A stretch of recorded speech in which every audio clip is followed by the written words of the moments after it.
Oke, jadi sekarang kita akan mempelajari mengenai ikatan kimia. Nah, ikatan kimia itu terjadi karena unsur-unsur ingin mencapai kestabilan, ya. Jadi ada istilahnya. Halo, ingin bertanya silakan. Saya boleh izin nge-record juga nggak, Kak? Atau nanti bakal dikasih ini? Oh, nanti saya share juga. Tapi kalau mau di-record sendiri juga boleh. Silakan. Oh iya, saya minta izin ini ya, Kak, permission. Oke. Bentar ya, saya ambil dulu. Oke, kita lanjutkan ya. Jadi ikatan kimia itu terjadi karena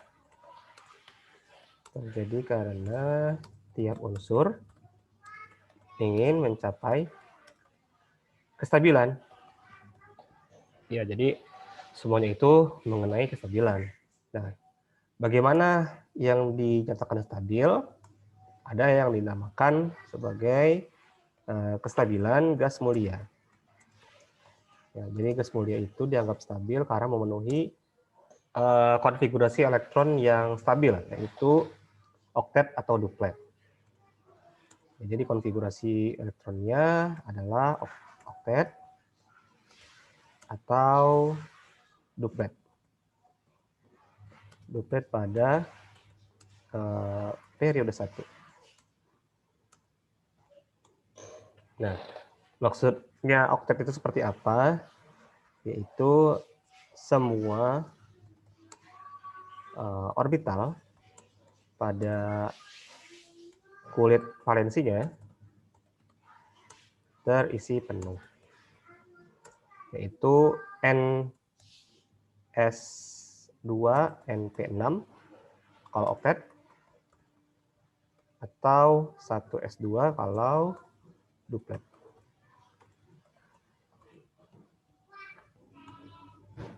Nah, jadi kalau duplet itu hanya di periode 1. Nah, tentu ada pengecualian nanti, tapi kita akan bahas di depan nanti. Sekarang kita fokus dulu mengenai aturan oktet dan duplet. Kemudian bagaimana mencapai konfigurasi elektron oktet atau duplet? Ya, ada dua cara sebenarnya.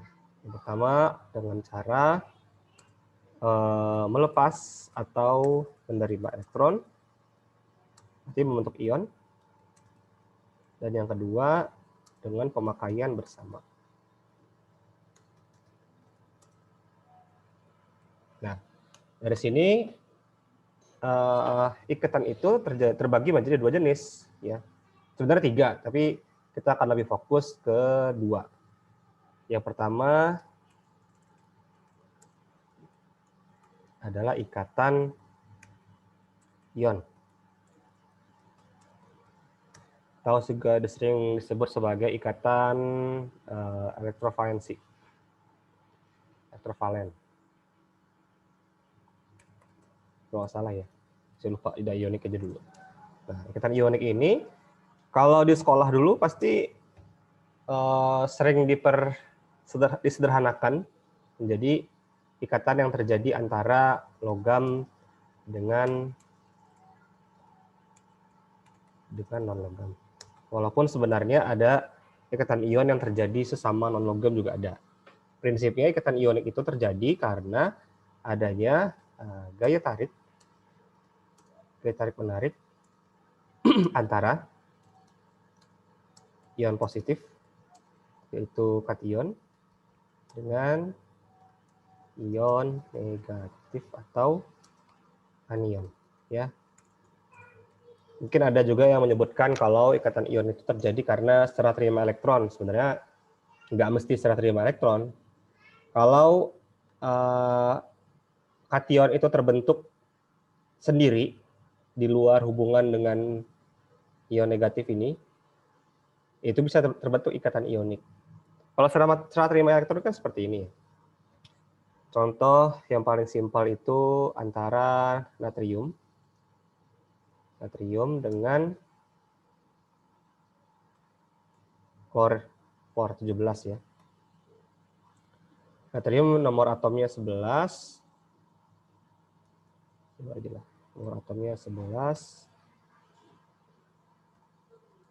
Dengan klor nomor atomnya 17. Nah, kan konfigurasi elektron sederhananya gini ya. 2, 8, 1. Gitu kan ya sederhananya. Kalau Cl 2, 8, 7. Nah, agar natrium ini menjadi oktet, tentu paling mudah caranya dengan melepas elektron, ya kan? Jadi Na plus Na plus 2, 8. Nah, jadi supaya elektron terluarnya menjadi 8, lebih mudah melepas 1 daripada menangkap 7, kan gitu. Makanya elektron natrium itu dilepas, sehingga natriumnya menjadi bermuatan positif 1. Kenapa jadi positif 1? Karena jumlah protonnya tetap 11, sementara jumlah elektronnya sekarang menjadi 10, kan? Makanya ada kelebihan muatan positif 1. Nah, disebut Na plus atau kation. Sementara kalau klor, tentu lebih mudah tangkap 1 daripada buang 7, ya kan? Kalau tangkap 1, anggaplah sekarang plusnya itu diambil dari natrium. Kan tadi natrium lepas 1 nih, pindah ke klor. Sekarang jadinya Cl min, karena buatan negatifnya berlebih. 2, 8, 8. Nah, ini kalau seperti ini kan konsepnya seakan-akan serah terima dari natrium ke klor, kan? Tapi sebenarnya nggak selalu harus seperti itu. Bisa aja natriumnya sudah terbentuk di luar, sudah terbentuk dari luar lah. Nah, sementara kalau Cl itu terbentuk sendiri. Contoh paling gampang ini, saya mau ingin mereaksikan Ag nitrat, AgNO3 dengan NaCl. Semuanya aquos. Ini aquos, ini aquos. Nah, kalau ini reaksinya kan berada dalam larutan. Kalau saya buat reaksi lanjut dan reaksi lengkapnya kan seperti ini. AgCl padat tambah NaNO3. Karena ini kan reaksi metatesis ya, tukar ion. Kalau diperintahkan, tolong buat reaksi ion bersih. Nah, reaksi ion bersih. Kalau si ion bersih tentu kita buka dulu ionnya kan. Kita uraikan reaksi AgNO3 tambah NaCl ini menjadi ion-ionnya masing-masing. Kebetulan ini kan dalam larutan. Jadi saya buat ini Ag plus tambah CNO3 min tambah NO3 min tambah Na plus tambah Cl min. Ini akan menghasilkan AgCl padat tambah Na plus tambah NO3 min. Nah, kalau reaksi ion bersih tentu ini lengkap ya, sorry. Kalau reaksi ion bersihnya kita coret di kanan dan kiri yang tidak bereaksi, yang kita anggap tidak bereaksi. Tentu Na sama NO3-nya. Kan di kiri ada dalam larutan, di kanan juga masih dalam larutan, jadi seakan-akan dia tidak bereaksi. Jadi reaksi ion bersihnya adalah Ag plus tambah Cl min menjadi AgCl. Nah, ternyata terbentuk senyawa ion kan AgCl yang bentuknya padatan. Apakah ini bukan ikatan ion? Tentu ikatan ion juga, tapi proses pembentukannya bukan dari serah terima elektron. Karena dalam larutan tersebut sudah ada Ag+ dan Cl-. Nah itu. Ya, jadi konsep ikatan ion adalah serah terima elektron, saya rasa kurang tepat. Jadi yang benar itu adalah tarik-menarik antara ion positif dan ion negatif. Lalu muncul pertanyaan, Na+ dengan NO3- itu kan juga senyawa ion kan? Kenapa tidak terbentuk di sini? Harusnya kan ini juga ada tarik-menarik. Iya betul, seharusnya ini juga ada tarik-menarik. Tapi sistemnya larutan. Kalau dalam larutan, ikatan ion itu terurai dia. Terurai menjadi ion-ionnya, ion positif dan ion negatifnya itu terpisah. Karena masing-masing dikelilingi oleh molekul air. Nanti kita bahas kenapa ion itu bisa terikat oleh air. Gitu. Terpisah dia. Nah, kalau Na3-nya terpisah, kenapa AgCl-nya menyatu ya? Kenapa nggak terpisah Ag dan Cl-nya? Kenapa coba? Kenapa kira-kira? Kenapa berbeda yang AgCl tetap menyatu, tapi NaNO3-nya terpisah? Kenapa kira-kira? Aturan kelarutan bukan sih, Kak? Betul, ya itu dia. Jadi walaupun benar sama-sama ikatan ion, tapi juga kita harus perhatikan urutan atau aturan kelarutannya ya. Jadi ada beberapa senyawa ion yang suka larut dalam air. Nah, jadi perhatikan juga selain bentuknya senyawa itu senyawa apa, juga ada aturan kelarutan. Oke, ini ikatan ionik ya. Nanti akan dilanjutkan lagi dengan bentuk kristal. Jadi sekarang sampai sini saya rasa cukup ikatan ion. Kemudian kita akan lanjut ke ikatan ionik. Ikatan kovalen, sorry. Yang kedua adalah ikatan kovalen. Nah, tentunya seringkali antara sesama non-logam. Kenapa bisa sesama non-logam? Karena terjadi karena pemakaian bersama pasangan elektron. Nah, ini terjadi karena adanya pertemuan orbital atau tumpang tindih orbital.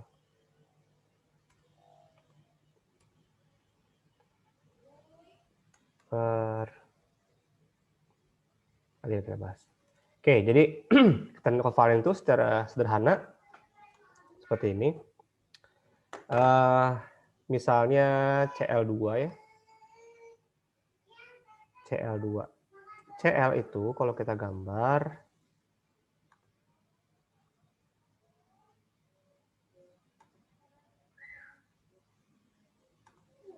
Cl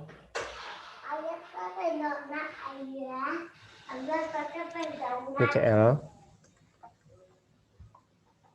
ini Cl Cl. Nah, Cl itu kita gambar elektron terluarnya. Di sini ada 7 ya. Kita gambar 7 elektronnya. 1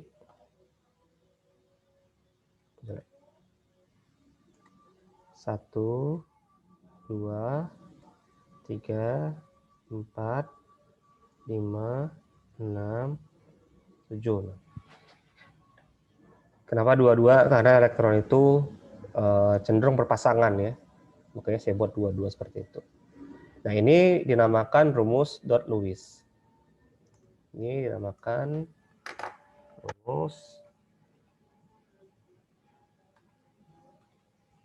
dot Lewis. Itu menunjukkan elektron menggambarkan ya. Menggambarkan elektron terluar atau elektron valensi. Nah, kalau Cl ini ingin mencapai kestabilan, itu harus memenuhi aturan oktet. Kita bisa menghubungkan atau mengikat Cl ini dengan atom lain. Nah, misalnya saya buat sesama Cl. Di sini saya tulis lagi Cl.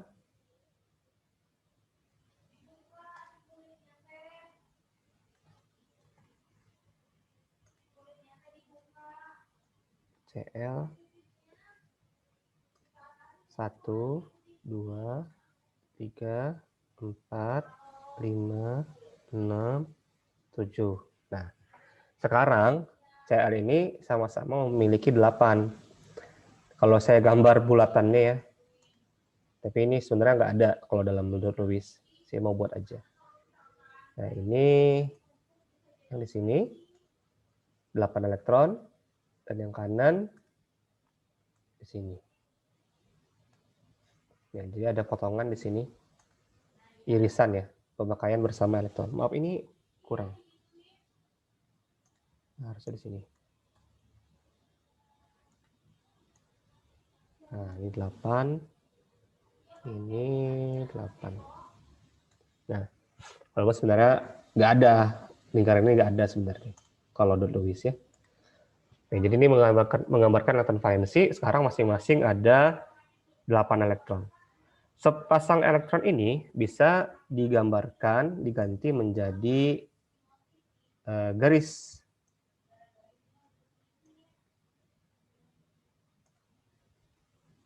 Jadi garis. Nah, ini bisa.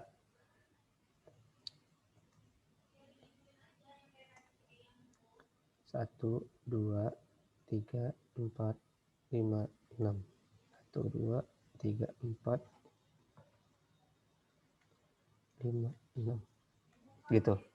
Jadi ada tanda garis 1 ini menunjukkan satu ikatan. Atau istilahnya adalah ikatan kovalen tunggal. Ikatan kovalen tunggal. Oke, gitu ya. Kemudian jenis ikatan kovalen itu ada ikatan kovalen tunggal tadi ya. Jadi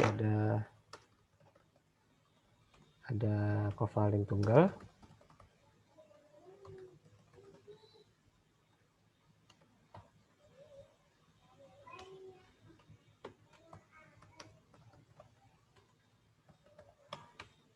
Ada kovalen rangkap 2.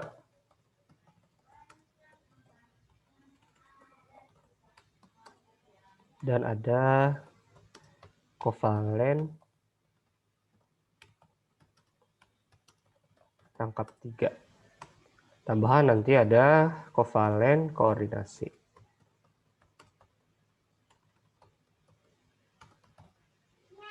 Nah, bedanya kalau kovalen koordinasi itu elektron yang dipakai adalah sepasang ya. Jadi ada satu atom mendonorkan pasangan elektronnya pada atom lain. Nah, itu. Jadi ada sepasang. Jadi kalau kovalen yang lain kan itu sharing kan, pakai bersama. Tapi kalau koordinasi itu cuma satu yang memberi. Contohnya NH4+. Contoh NH4+, di sini ada nitrogen. Nitrogen itu konfigurasi elektronnya ini itu berapa? 7 ya? 7. Z sama dengan 7. Berarti konfigurasi elektronnya 2, 5. Ada 5 elektron valensi.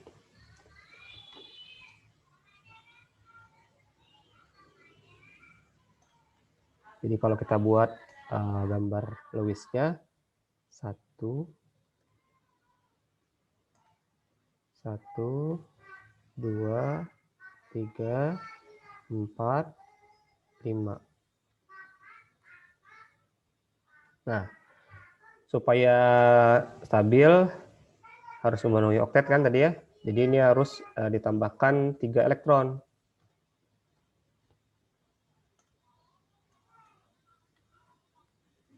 Bentar. Nah, 3 elektron. Jadi ditambahkan H di sini. Saya tambahkan hidrogen. Hidrogen kan elektron 1 ya. Jadi ini sini hidrogen 1. 1 elektron. Di sini hidrogen lagi. 1 elektron. Di sini juga hidrogen. 1 elektron. Nah, tapi kalau NH4+, ion amonium, bisa terbentuk dari ini, ditambahkan ion hidronium H+. Di sini ada H+. Nah, H+ ini tidak punya elektron. Iya kan? Nggak punya elektron. Jadi dia nebeng, elektron punya N. Sementara N kan udah oktet. Kalau H+ ini kan belum duplet ya. Nah, walaupun dia sebenarnya udah stabil karena kosong gitu, cuma proton saja. Tapi jika ingin berikatan juga bisa, dia memenuhi aturan duplet di sini. Elektron sepasang elektron yang digunakan di sini adalah ikatan koordinasi, kovalen koordinasi.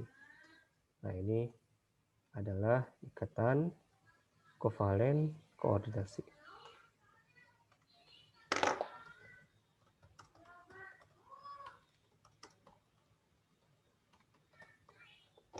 Di sini ada pertanyaan, silakan. Ya ada? Oke, kalau tidak ada kita lanjutkan.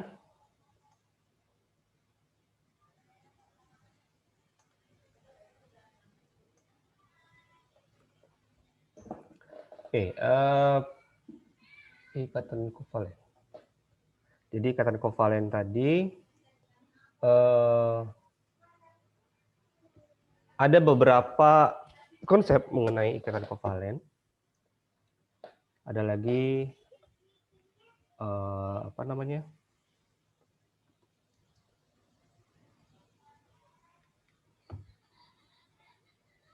Bentuknya ya. Jadi menggambarkan struktur Lewis yang seperti apa yang benar, struktur Lewis seperti apa yang betul. Nah, jadi misalnya kita ingin membuat struktur dari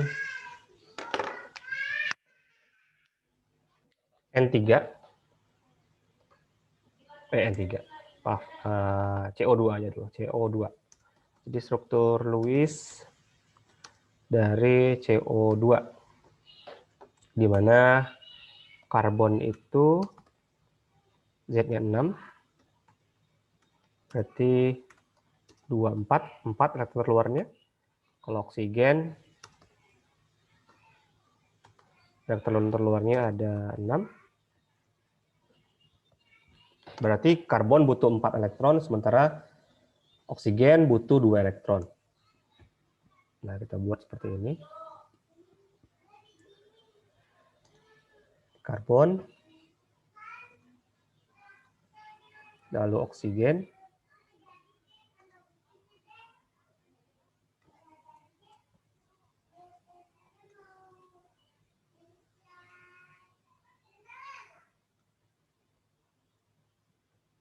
nah, karbon punya 4 elektron ya. 1, 2,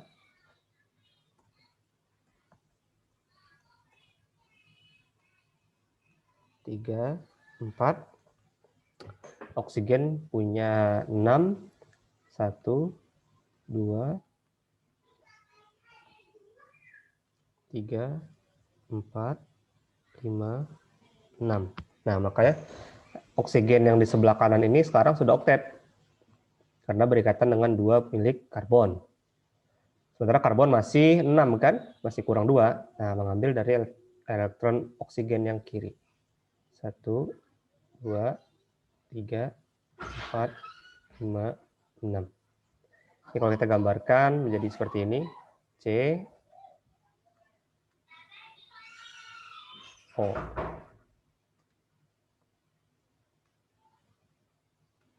CO2. Nah, kalau kita lengkapi elektronnya jadi seperti ini.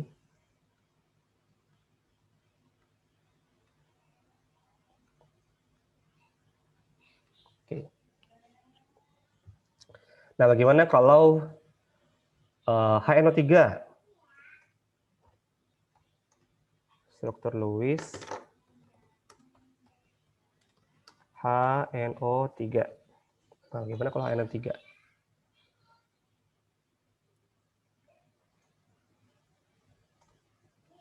Jadi ada N di sini. N lalu O.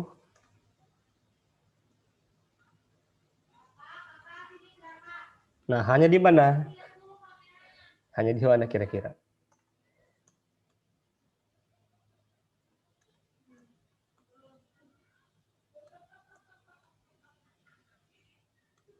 Oke, jadi kalau kita gambar, N ada 5 elektron ya. 5 elektron, masing-masing berikatan dengan oksigen.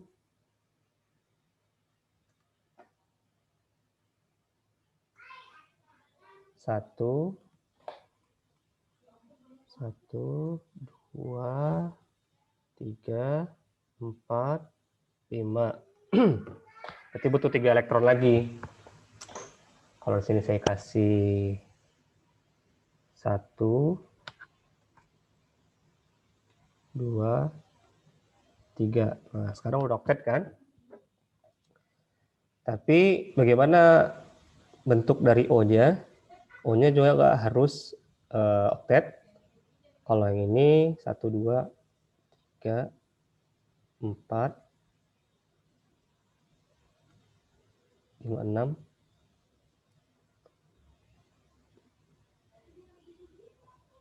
7. Nggak boleh lebih jadinya. Nggak boleh. Kalau begitu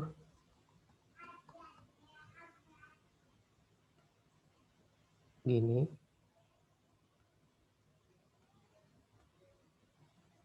Nah, sekarang oksigennya udah oktet, tapi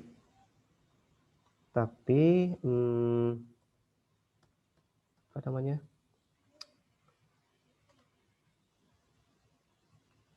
Sepasangnya lagi ya diminta dari N.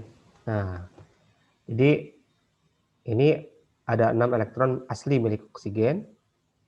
Sepasang ini didonorkan oleh nitrogen. Begitu juga yang ini. 1, 2, 3, 4, 5, 6. Oke. Berarti 2 pasang elektron milik nitrogen itu didonorkan ke oksigen. Nah, yang ini juga nggak mungkin didonorkan kan, karena salah satunya milik nitrogen. Kan nitrogen tadi ada 5, 1, 2, 3, 4, 5. Ini kan 5. Jadi satunya lagi itu milik, sebentar.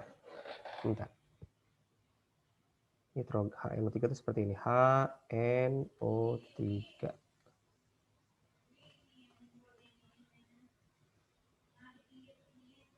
Oh iya. Jadi ada satu ikatan rangkap 2. Satu ikatan rangkap 2. Jadi ikatan rangkap 2-nya itu dengan ini aja. Saya buat.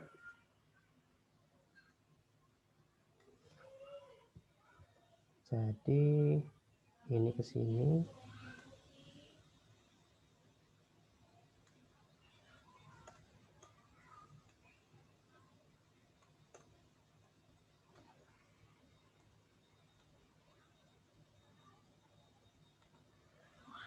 Jadi ini gini.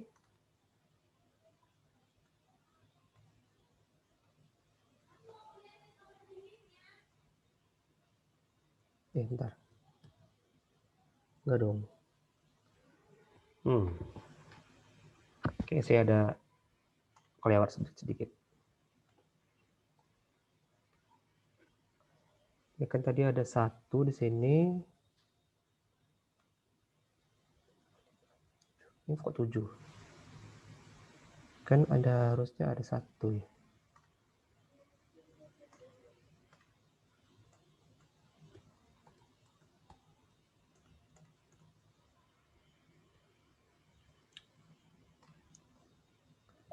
Oke, tadi ini ada 5 elektron.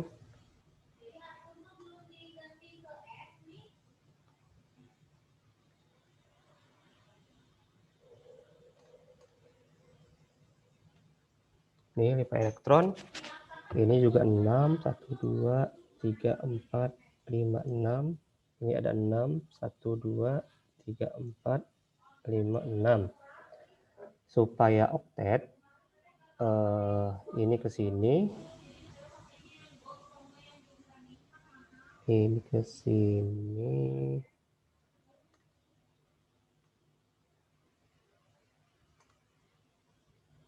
Tuh.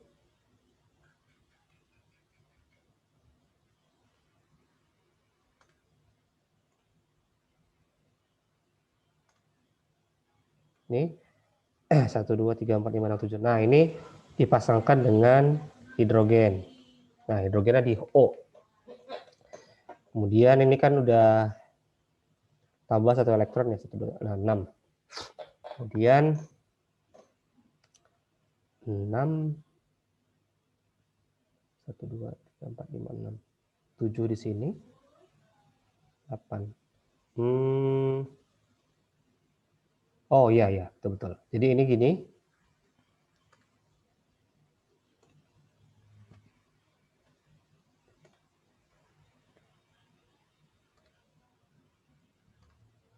Nah, ini begini. Sementara yang ini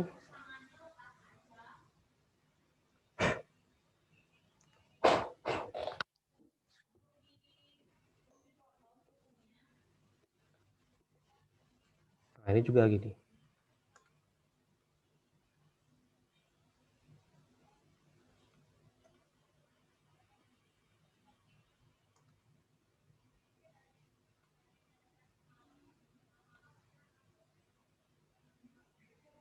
Nah, jadi ada ikatan rangkap 2. Ntar saya cek dulu, ini bener nggak? 1, 2, 3, 4. Oh, lebih. 1, 2, 3, 4, 5, 6, 7, 8, 10 lebih. Ntar kayaknya ini gini.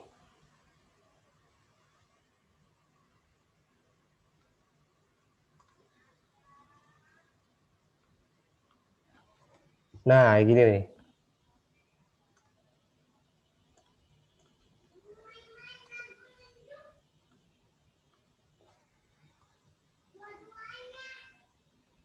Ya, jadi strukturnya ada 2 koordinasi antara O dengan N di sini.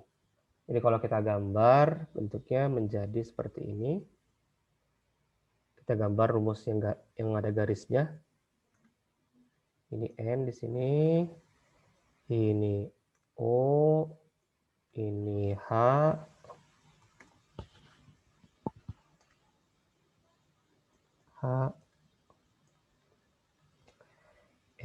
lalu ini ada oksigen di sini dan sini. Gini.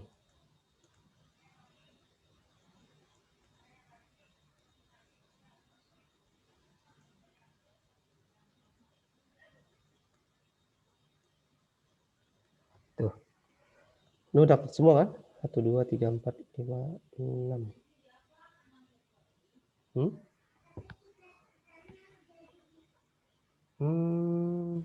Tapi ini belum oktet. Nah, malah O-nya belum oktet.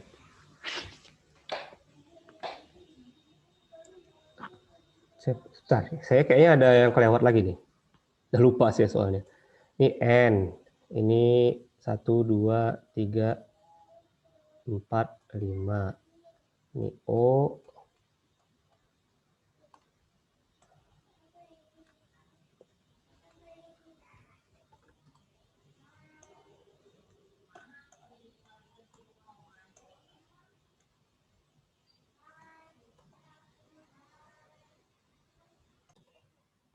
Ya, jadi harusnya ini kosong di sini ya. Berarti double ya? Ikatan ini ya? Rangkap 2 kan? Sama ini. 1 ikatan rangkap, terus nanti satunya lagi ngasih ke O.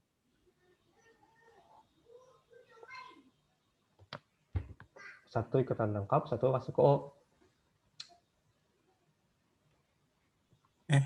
Kayak ini loh Kak, yang satu kan bentuk ikatan rangkap 2, terus yang satu ngasih ke, enggak, yang satu ngasih ke O, terus yang satunya lagi O-nya ngasih ke, N. gimana sih jelasinnya? Itu kayak 2, 2, 1 gitu. Iya, iya, iya. Oke. Jadi ini kan 1 ke sini N-nya. Terus ini kasih 2 ke sini ya. Sini 2. Nah, terus ini double. Kalau yang ini jadi ikatan koordinasi ya? Iya, koordinasi. Oke.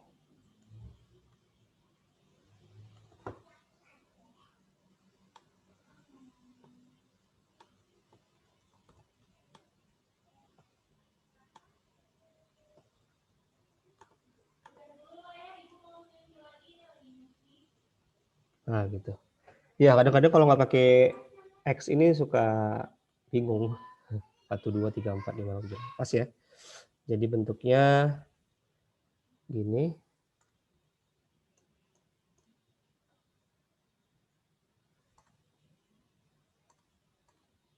Sini, ini.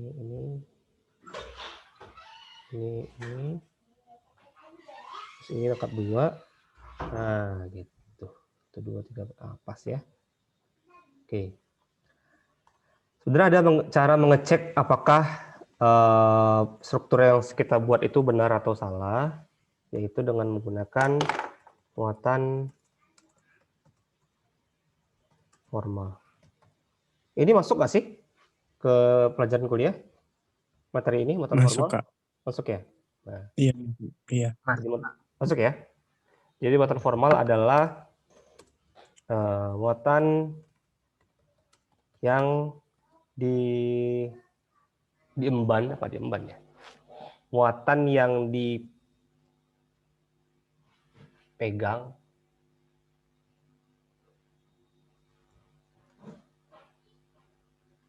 muatan yang dialami deh. Muatan yang dialami oleh masing-masing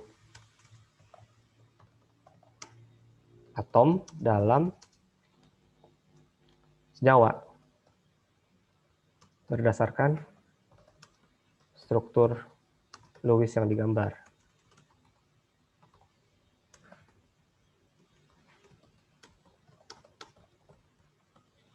Nah, cara menghitung muatan formal itu adalah nomor atom dikurang jumlah ikatannya kurang jumlah pasangan elektron bebas. Nah, biasanya kan ada yang menulis jumlah ikatan ini sebagai elektron ikatan dibagi 2. Kalau saya langsung aja jumlah ikatannya berapa atau garisnya ada berapa. Misalnya kalau di sini saya kasih tanda ini O-nya OA, ini OB, ini OC. Jadi kalau saya ingin menghitung muatan formal dari nitrogen kan 5 ya. N itu 2, 5. Berarti 5 dikurang ikatannya 4, kurang PEB-nya 0, 1 berarti plus 1. Kemudian muatan formal OA 6, kan kalau elektron itu 6 ya, valensinya 6, dikurang jumlah ikatannya 1, dikurang elektron bebasnya 6, min 1, sementara OB 6 dikurang 2 kurang 4, 0, OC 6 dikurang 2 kurang 4 0 MFH 1 kurang 1 kurang 0 0. Ya, jadi kalau kita gambarkan muatannya di sini ternyata ada muatan positif di N dan ada muatan negatif di OA. Totalnya kan menjadi 0. Kan? Sama dengan HNO3 kan netral. Nah, ada nih aturan muatan formal. Ada aturan mengenai muatan formal. Yang pertama, total muatan formal harus sama dengan muatan senyawa tersebut. Yang kedua, muatan formal kecil lebih disukai daripada yang besar. Jadi 0 akan lebih disukai 0 daripada plus 1 atau min 1 daripada min 2 gitu. Ya.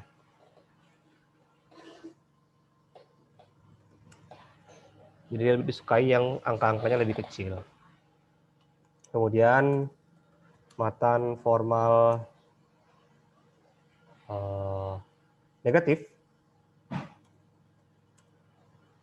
berada pada atom yang lebih elektronegatif. Misalnya di sini kita temukan O-nya positif, N-nya negatif. Nah, itu nggak mungkin. Karena kalau oksigen itu kan lebih elektronegatif, lebih cenderung menarik elektron. Pasti elektronnya berlebih ada di ada di O, maaf, daripada di N. Walaupun dalam tabel periodik kan ini sama-sama di atas sebelah kanan ya, sama-sama elektronegatif. Tapi berdasarkan urutannya itu lebih elektronegatif O daripada N. Makanya tidak mungkin O yang positif, pasti O yang negatif. Begitu juga kalau O dengan F. Kalau O dengan F, pasti yang negatif itu F. Kalau O lebih positif, karena kekuatan keelektronegatifannya lebih kuat F. Seperti itu. Oke, sampai sini ada yang ingin ditanyakan? Silakan. Nggak ada?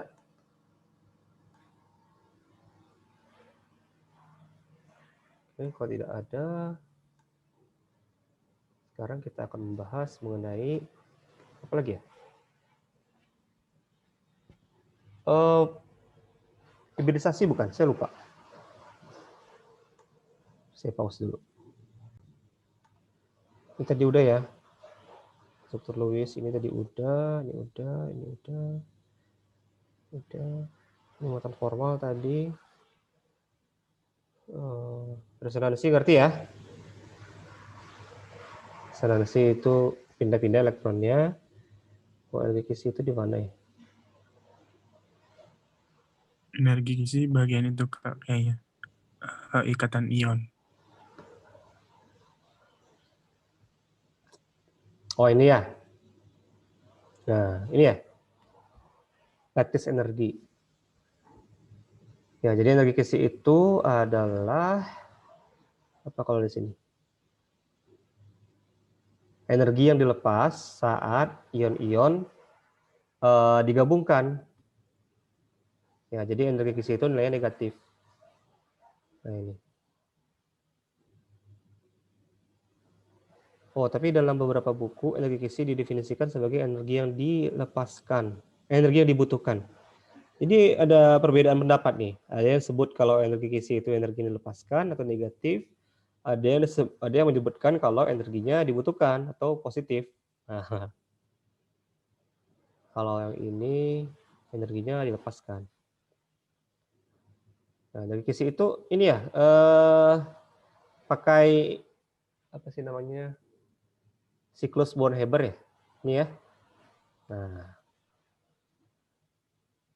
kalau di sini energinya dilepaskan. Berarti energi yang dilepaskan saat kedua ion ini, ion positif dan ion negatif itu berikatan. Kalau berikatan kan dia menjadi stabil, dilepaslah energi kisinya. Nah, di siklus Born-Haber ini ditunjukkan sama seperti di termokimia ya. Jadi ini adalah bentuk dari hukum Hess. Ada dua jalur pembentukan NaCl, bisa kita gambarkan dari jalur langsung, direct path di sini, atau yang lewat proses satu persatu.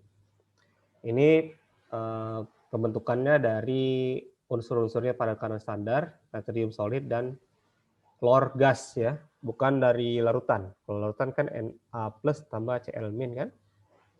Kalau ini dalam bentuk unsurnya dalam kadar standar. Natriumnya logam padat, klornya gas.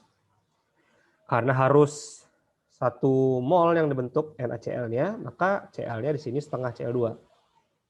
Ada beberapa tahap. Yang pertama adalah energi sublimasi atau entalpi sublimasi Na solid menjadi Na gas. Nah, karena solid menjadi gas itu butuh energi, maka entalpinya positif di sini, energinya positif. Kemudian Cl-nya dipecah, diionisasi, maksudnya diatomisasi atau disosiasi. Cl-nya dari Cl2 menjadi Cl atom. Setengah mol Cl2 menjadi 1 mol atom Cl. Itu butuh energi, sama dengan energi ikatan, pemutusan ikatan. Lalu energi ionisasi Na plus di sini, Na gas menjadi Na plus gas. Nah, jadi energi ionisasi itu dihitung dari fasa gas, makanya tadi harus dibuat sublimasi dulu dari dari Na solid menjadi Na gas. Nggak bisa dari Na solid menjadi Na plus gas. Itu bukan energi ionisasi. Harus disublimasi dulu. Kemudian klornya akan menjadi klor negatif. Nah, ini adalah afinitas elektron. Afinitas elektron itu adalah energi yang dilepas saat suatu atom menerima elektron atau menangkap elektron. Karena menangkap elektron dia menjadi stabil, maka akan lepas energinya. Tuh. Sementara kalau Na tadi akan menjadi Na plus kan harusnya menjadi lebih stabil kan. Tapi kenapa butuh energi? Ya karena elektron itu kalau naik ke kulit yang lebih tinggi butuh energi. Itu kan postulat Bohr ya. Kalau turun itu melepas energi. Nah, sama seperti ini. Ini elektron Na-nya berada di kulit ketiga, kalau lepas tentu menjadi kulit tahingga ya. N sama dengan tahingga, makanya butuh energi. Kemudian Na plus tambah Cl min menjadi NaCl, nah ini adalah energi kisi. Lepas energinya. Kadang kita disuruh mencari berapa energi kisinya. Sementara yang diketahui hanya delta Hf. Nah, ini kan udah standar, pasti diketahui. Nanti kita harus menggambar siklus Born-Haber ini. Jadi delta Hf di sini sama dengan 1 tambah 2 tambah 3 tambah 4 tambah 5. Carilah 5. Berarti 5 sama dengan delta Hf kurang 1, 2, 3, 4. Gitu. Tinggal arahnya disesuaikan. Apakah energi kisinya positif atau negatif itu tergantung definisi yang kita pakai. Kalau di buku Brady itu energinya yang dilepaskan. Tuh. Nah, kemudian ada ini pengaruh ukuran ion dan muatan pada energi kisi. Ini berdasarkan hukum Coulomb ya. E sama dengan K dikali Q1 Q2 per R, di mana Q1 Q2 ini adalah muatan masing-masing ion. Q1 misalnya ion positif, berarti Q2-nya ion negatif, dan R itu tentu dari ukurannya kan, ukuran ion. Berarti kalau kita lihat di sini, semakin besar muatannya, kalau lihat di sini ya, semakin besar muatannya, makin besar juga energinya yang energi kisinya gitu. Sementara kalau makin besar ukurannya akan memperkecil energi kisi. Nah ini. Contoh ini LiCl. Oh ini deh, KCl sama NaCl sama-sama plus 1 min 1 plus 1 min 1. NaCl sama KCl. Di sini ternyata energi kisinya lebih besar NaCl ya. Lebih besar energi yang dilepaskan pada NaCl. Berarti untuk memisahkan NaCl menjadi Na plus tambah Cl min itu butuh energi yang besar. Tapi kalau dia terbentuk dari Na plus dan Cl min menjadi NaCl, untuk kristalnya itu juga melepas energi yang besar. Makanya kita sebut energi kisinya besar di sini. Dia lebih suka terbentuk sebagai kristal NaCl ya. Berarti di sini kristal NaCl itu lebih kuat daripada kristal KCl. Kita lihat dari energi kisinya. Kelihatan dari mana? Yang membedakan tentu R-nya di sini, jari-jarinya. Ya, di sini bukan jari-jari sih, ini jarak di sini ya. Jadi jarak antara K plus dan Cl min itu adalah jari-jari K tambah jari-jari Cl. 314 pikometer. Lebih besar daripada NaCl. Nah, kalau jaraknya lebih dekat, tentu akan lebih kuat tarik-menariknya. Makanya untuk melepaskan Na dan Cl itu butuh energi yang besar. Di sini ada AlO3, itu lebih mencolok ya, 15.000 kilojoule, tentu karena muatannya besar sekali di sini. 3 plus, 2 plus, 2 min. 3 plus 2 min. Mencolok, jadi ini lebih besar. Apalagi ini muatannya dikalikan jumlah ionnya kan. Ini 2 3 plus tambah 3 2 min gitu. Nah, ini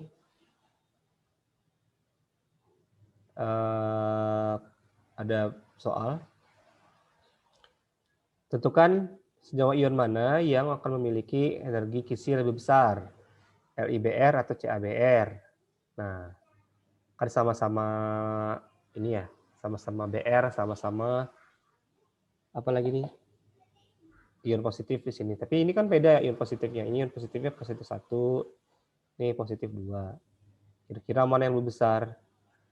Kalau saya mengira sih akan lebih besar CaBr karena muatannya lebih besar di sini. Ca-nya 2 plus, Br-nya 2 min kan di sini.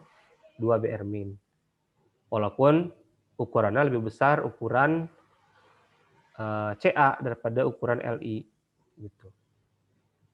Apalagi ini LiF sama Kf. Kalau ini lebih besar Li energi kisinya. Kenapa? Karena lebih kecil ukurannya. Kalau muatannya kan sama ya. Kalau ini muatannya sama. Gitu.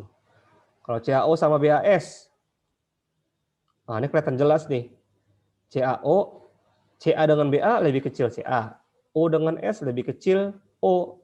Pasti CaO lebih besar energi kisinya daripada BAS. Kalau muatannya kan sama-sama plus 2. Ca itu plus 2, Ba plus 2, O min 2, S sama-sama min 2, tapi ukurannya lebih kecil CaO. Gitu. Oke, apa ini? Aturan yang menentukan pembentukan kation dan anion. Nah, jelas tadi ya. Jadi kalau anion itu cenderung melepas, anion itu tidak terlalu suka melepas elektron, maka non metal atau non logam itu lebih suka menjadi anion. Itu aja sih. Udah pada tahu kita kok. Kemudian ini sudah ada beberapa yang tidak mengikuti aturan oktet. Kalau kation itu seringnya berada di transisi. Kalau transisi ada subkulit D ya, itu biasanya tidak mengikuti aturan oktet. Kalau anion yang tidak mengikuti aturan oktet itu biasanya ada di subkulit, ada memiliki kulit 3 atau lebih, karena dia dapat menampung 8 elektron, lebih dari 8 elektron.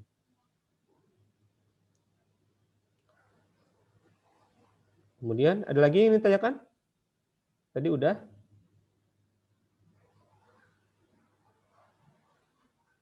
bisa tadi dipahami, ngerti ya? Soal ini energi kisi. Oke.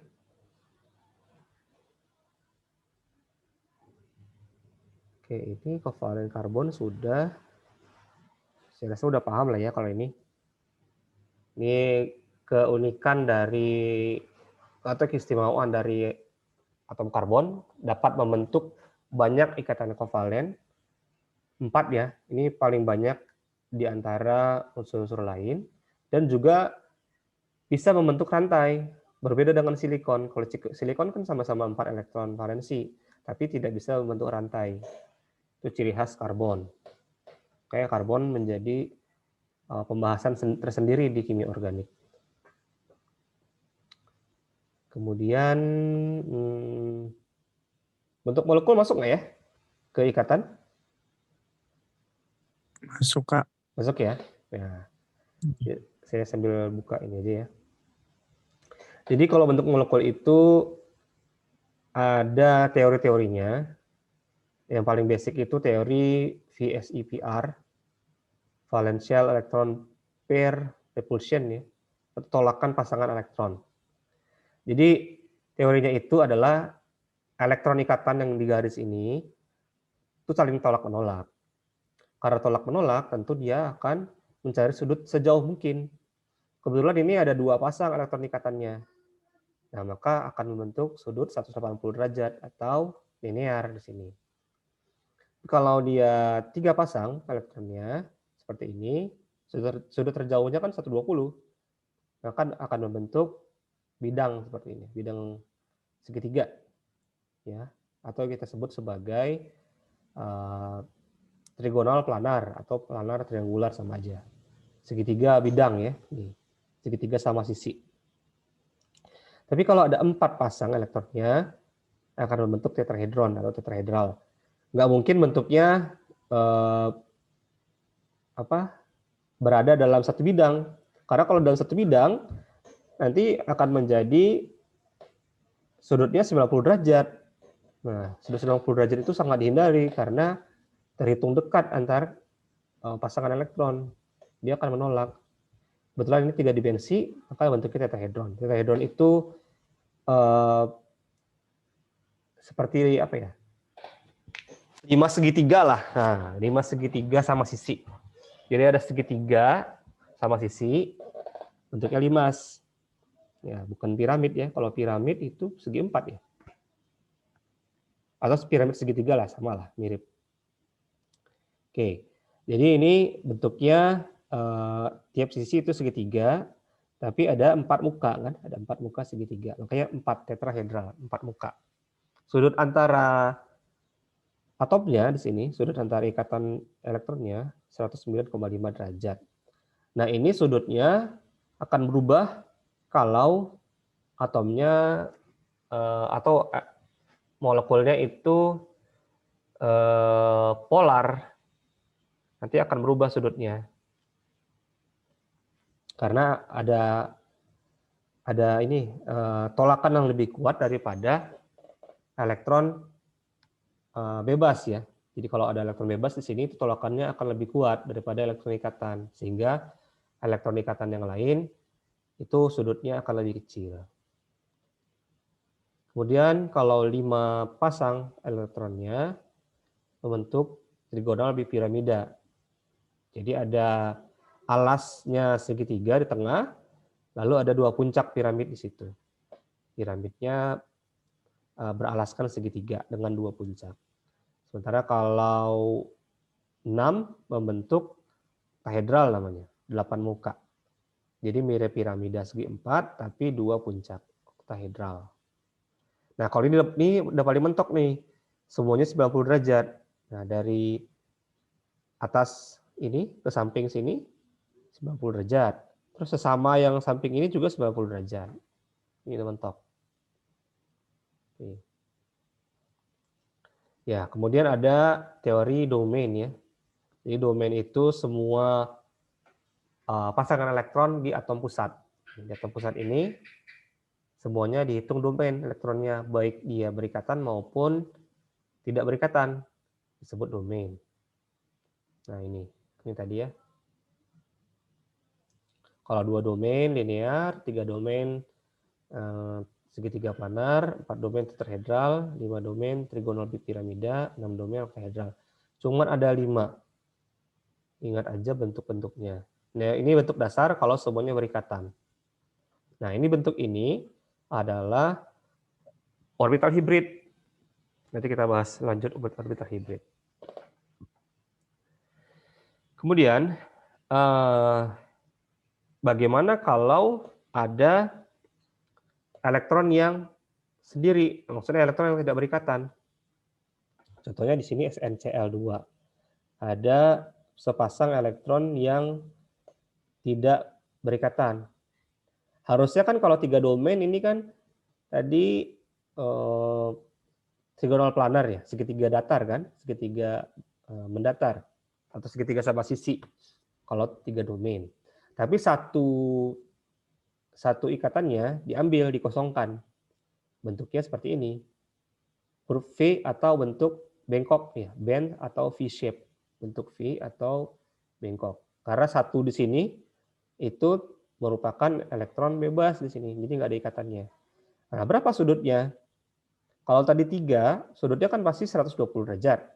Nah, kalau ini, tolakan dari elektron bebas ini lebih kuat, karena di sini nggak ada muatan positif kan, kalau ini kan ada muatan positif. Berarti dia akan menolak Cl ini akan menjadi lebih sempit sudutnya. Nah, antara Cl ini sudutnya pasti tidak sampai 120, pasti lebih kecil daripada 120. Kemudian kalau 4 domain ada 2 kemungkinan, bisa 0 domain non ikatannya, ada 1 atau 2, 3 berarti ya. Jadi kalau bentuknya seperti ini, tanpa ikatan, tanpa elektron bebas ya, bentuknya tetrahedral. Tapi kalau 1 elektron bebasnya, cabut 1 dari tetrahedral ini, cabut 1 pasang. Tinggal 3 yang di bawah kan. Nah, bentuknya adalah segitiga trigonal. Ya. Jadi segitiga piramida, tapi piramidanya nggak punya puncak seperti ini. Kalau ini kan ada puncaknya. Ini seperti ini aja. Jadi puncaknya yang M kecil ini. Kemudian kalau 2 elektron ikatannya, cabut 2 dari tetrahedral, bentuknya V-shape. Nah, tapi V-shape-nya sudutnya lebih kecil daripada yang tadi. Ini kan letter V, sudutnya kan 120 kurang kan, nggak sampai 120. Kalau ini lebih kecil lagi daripada 109,5. Harusnya kan 109,5. Lalu ada 2 pasang, elektron bebasnya. Pasti lebih kecil daripada 109,5. Maaf. Kemudian kalau 5, nah ingat aja bentuk dasarnya. Kemudian berapa pasang elektron bebasnya, tinggal cabut. Tapi di sini kan ada 2 kemungkinan ya. Apakah yang di tengah atau yang di ujung atas bawah. Kalau yang tadi kan sama aja, mau yang manapun. Ini kan sama aja, mau yang manapun sama. Tapi kalau yang ini ada aturannya. Nggak bisa kita ambil yang atas atau bawah. Ya, kita nggak bisa meletakkan elektron bebas ini di posisi aksial namanya. Jadi yang atas sama bawah ini posisinya aksial. Sumbu. Kalau yang di tengah ini yang 3 itu namanya posisi ekuatorial atau khatulistiwanya lah. Nah, ekuatornya di sini. Jadi kenapa dia nggak bisa berada di atas? Nah, kalau dia elektron bebasnya ini berada di atas, sementara antara posisi ini, posisi aksial dengan ekuatorial yang bawahnya ini, sudutnya kan 90 derajat kan? Nggak bisa. Jadi elektron bebas ini tidak suka sudutnya 90 derajat. Kenapa? Karena tolakannya kan lebih kuat daripada yang lain. Gitu. Makanya kalau 5 domain selalu posisi elektron bebasnya itu ada di ekuatorial ini. Kalau 1 bentuknya jadi ini, tetrahedral terdistorsi. Kalau 2 bentuknya huruf T. Kalau 3 bentuknya linear. Gitu. Jadi selalu di posisi ekuatorial. Sementara kalau 6 domain oktahedral, ini semuanya 90. Jadi sama aja, mau dimanapun elektron bebasnya sama di sini. Ya, jadi kalau 1 jadi dengan beda segi 4, kalau 2 jadi square planar, kalau 3 jadi huruf T, kalau 4 jadi linear gitu. Ini kalau bentuknya di oktahedral. Oke, apa lagi ya? Sampai sini ada pertanyaan, silakan. Nggak ada?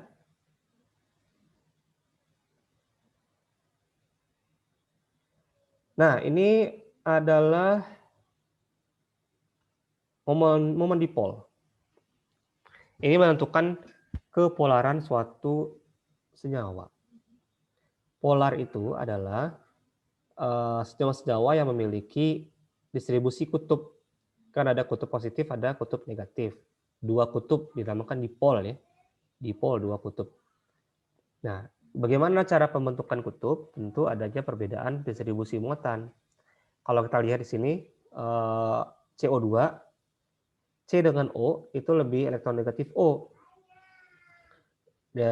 C punya 2 ikatan di sini kiri kanan. Karena sama elektronnya, sama tarikannya kiri kanan, di sini tidak terbentuk kutub, tidak terpolarisasi istilahnya, atau distribusinya yang merata. Makanya CO2 disebut sebagai senyawa nonpolar. Begitu juga dengan BCl3 terdistribusi merata nonpolar. CCl4 juga sama terdistribusi merata nonpolar. Jadi ciri-ciri nonpolar itu ikatannya sama semua. Tapi kalau ikatannya ada yang beda satu, itu menjadi pincang kan distribusinya, makanya dipolar. Nah itu aja simpelnya sih. Contohnya, nah ini CH3Cl, CHCl3. Nah ini kloroform CHCl3. H dengan C lebih elektronegatif C, sehingga di sini C akan lebih banyak menarik elektron daripada H, atau elektron yang ditarik dari C ini nggak sama ke segala arah. Nah, makanya kalau ini nanti terbentuk dipol bersih, net dipol. Ada momen dipolnya, mirip kayak tarik tambang lah. Ini ada tarik tambang antara H dengan Cl. C itu di tengah-tengah. H itu kan anak kecil di sini, sendirian lagi. Di sini ada Cl 3 gede-gede, ada 3 lagi kan. Nah, kalau ditarik, muatannya akan jatuh ke Cl. Maka yang di bawah sini terbentuk polarisasi muatannya negatif, kalau di atas jadi positif gitu. Nah, ini kalau bentuknya H2O. H2O tadi. Coba kita lihat H2O.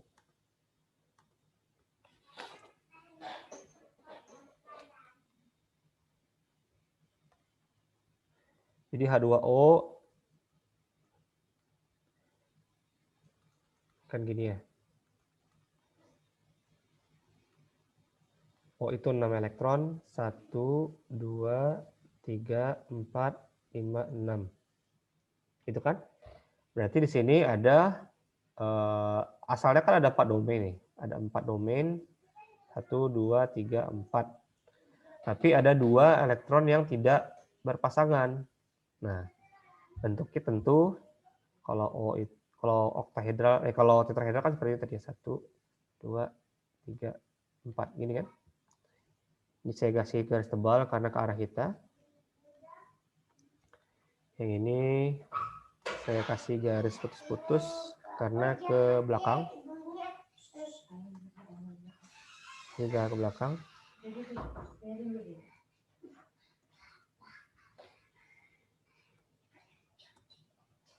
Sini ada H di sini, ini H, ini H, ini elektronnya di sini. Nah, jadi terjadi distribusi yang tidak merata.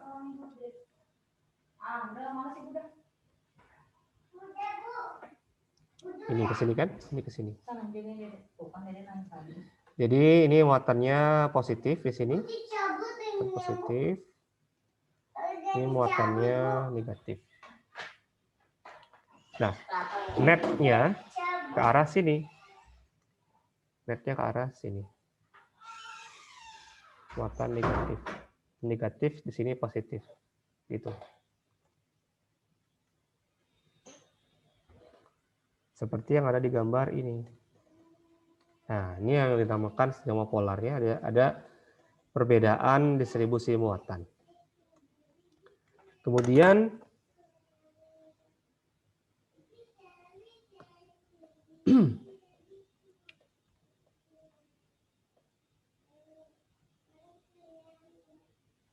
apa lagi ya? Ya, jadi kesimpulannya saya buat.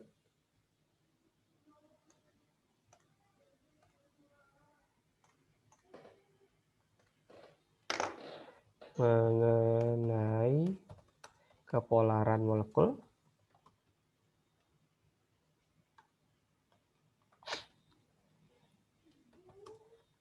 Senyawa akan bersifat nonpolar jika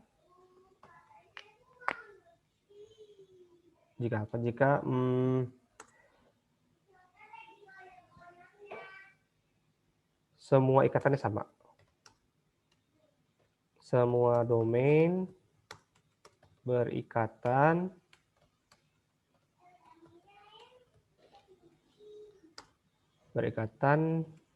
dengan atom yang sama. Sementara senyawa bersifat polar jika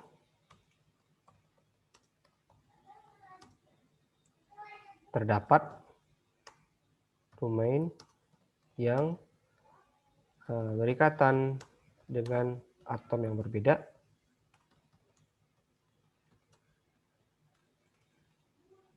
atau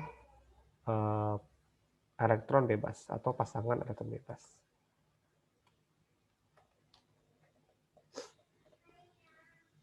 Yang non simetris. Yang asimetris.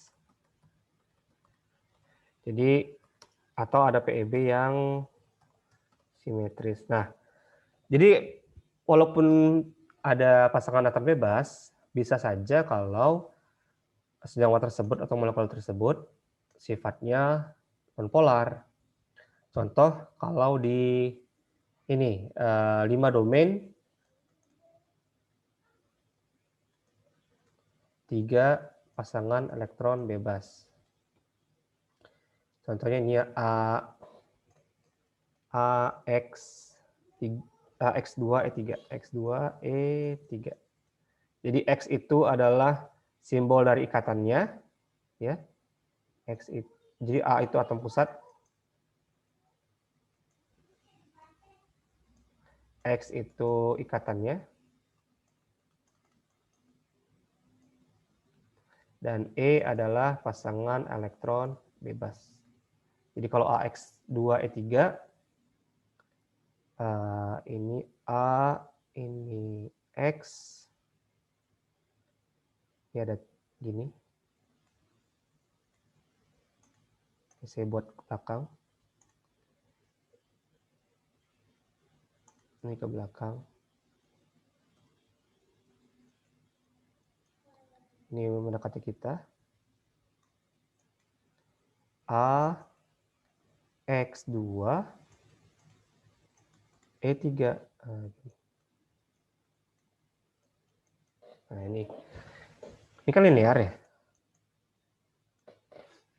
Linear, walaupun terdapat 3 pasangan elektron bebasnya, tapi distribusi di muatannya sama, merata.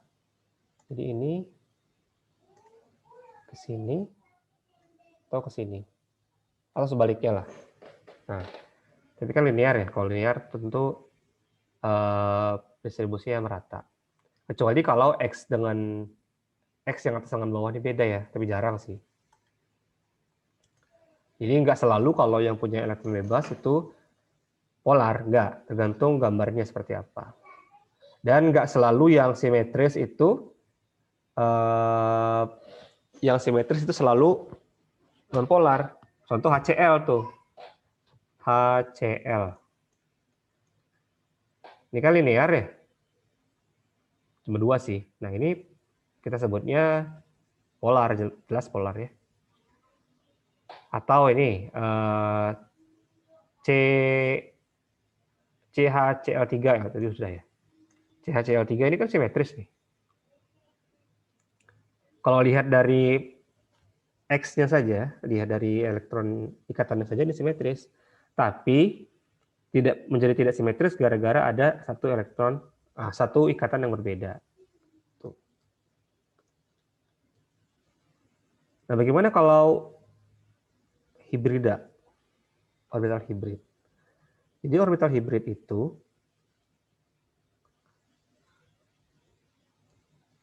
kalau orbital hibrid itu adalah gabungan dari gabungan dari orbital ya. Jadi orbital S tambah orbital P. Udah, ini saya ada yang kelewat. Nah, ini teori ikatan valensi.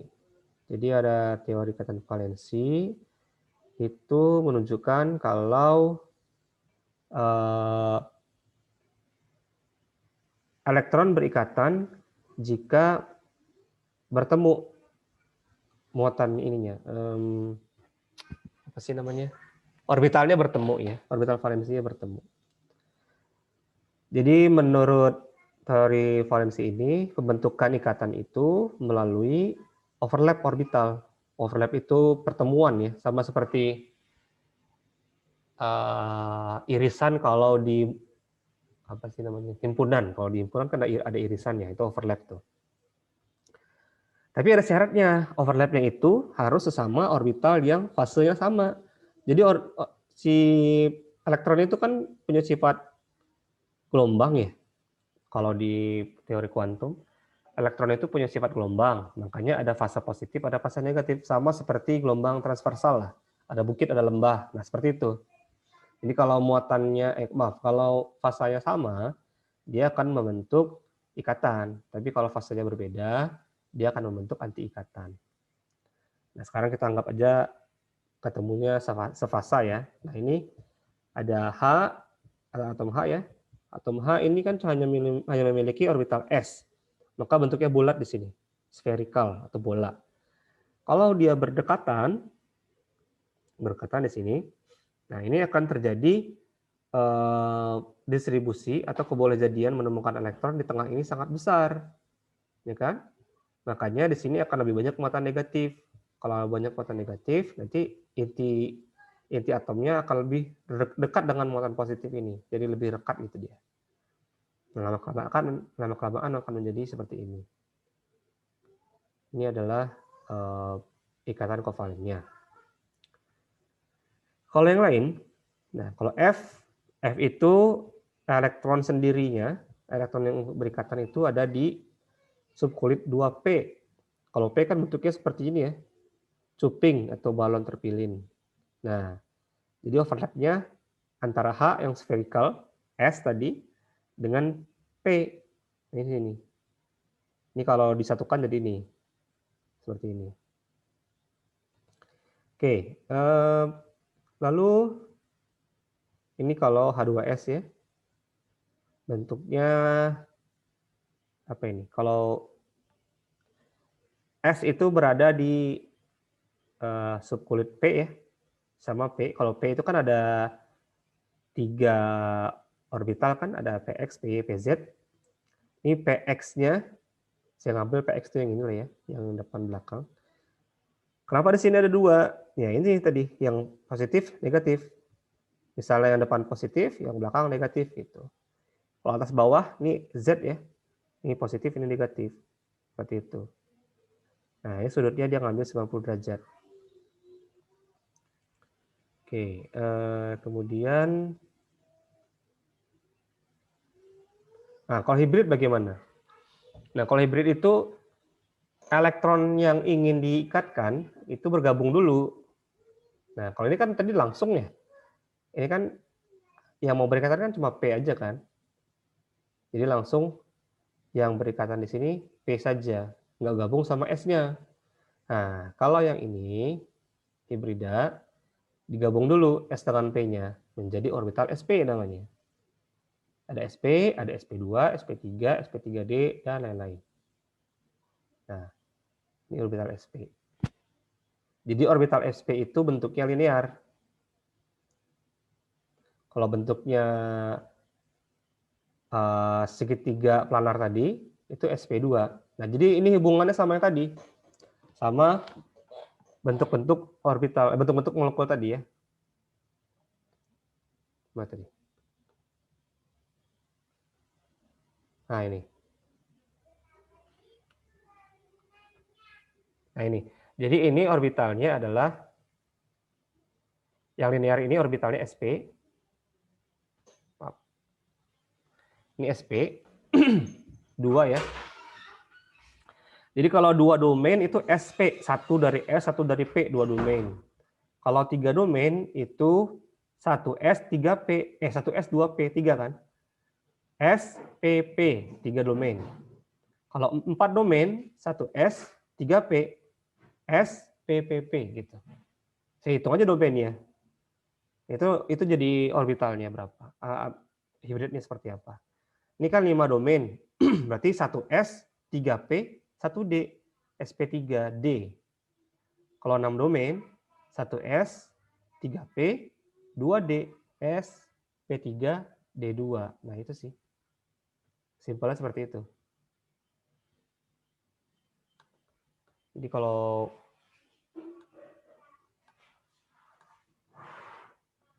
menentukan orbital hibrid itu simpel aja.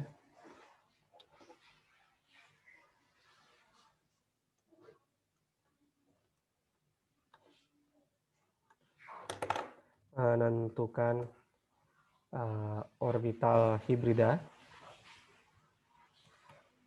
Kalau 3 domain, 2 domain deh. 2 domain dulu. 2 domain itu adalah SP. S tambah P kan? Kalau 3 domain, SP2. 1S tambah 2P. Kalau 4 domain, SP3. 5 domain, SP3D. 6 domain, SP3D2. Gitu. Jadi apa sih orbital hibrid itu? Ya, itu gabungan dari orbital yang di dalam elektron tersebut. Nah, saya contohkan yang paling simpel tuh CH4. CH4. Ada C orbitalnya, motornya tuh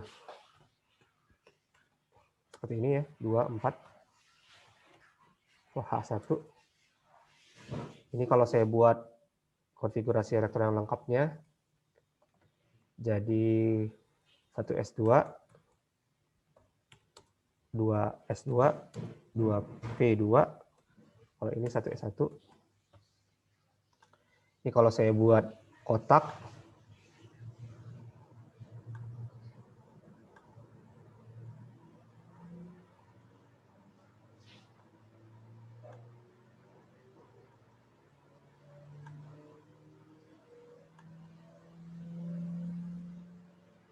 nah anggap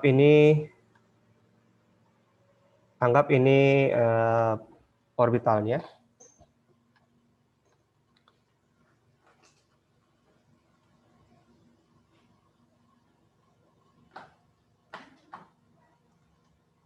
Nah, jadi ini 1 di sini, pasang, ini 2, 1, 2, gitu kan? Nah, supaya dia menyerap atau menampung 4 elektron dari H ini, tentu harus menyediakan 2 elektron yang tidak berpasangan. Nah, kalau di sini kan hanya ada 2 kan? Kurang 2 lagi. Bagaimana caranya? Ambil elektron dari sini. Ini ke sini. Pindah ke sini. Nah, sekarang kita jadi punya 4 orbital yang berisi elektron sendiri. Ini 1, sini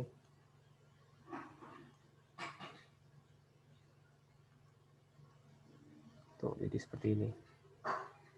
1 di sini, 1 sini, 1 sini, 1 sini.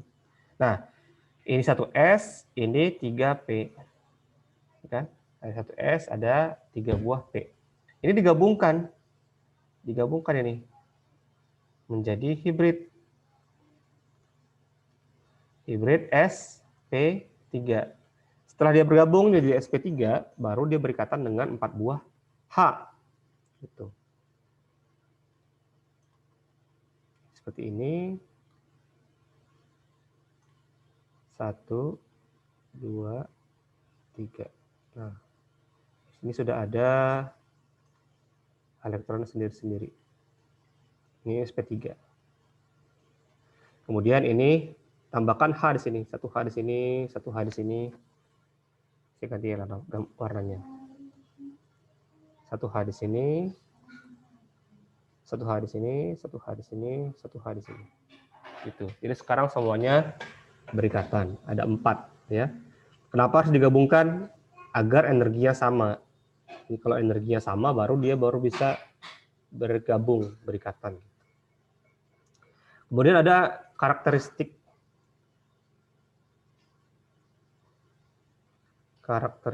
dari orbital hibrid.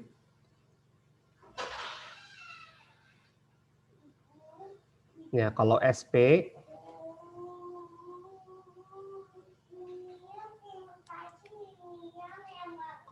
itu 50% S kan? 50% S. Berarti dibandingkan dengan SP2 itu 33,3% S. Kalau SP3 di berapa nih? 25% S. Nah, ini pengaruhnya kemana? Ini pengaruhnya ke panjang ikatan. Ya kan? Antara S dengan P itu orbitalnya lebih besar, lebih panjang yang P kan? Maka semakin besar karakteristik S-nya akan lebih pendek. Jadi panjang ikatan,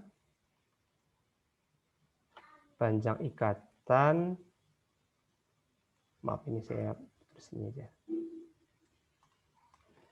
Jadi panjang ikatan akan meningkat jika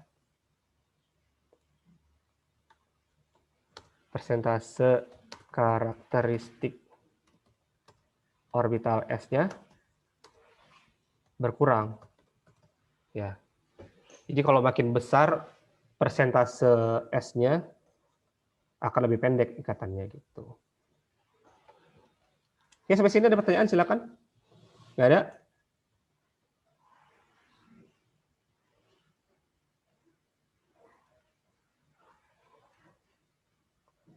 Silakan kalau ada yang ingin tanyakan. Apa sudah cukup jelas?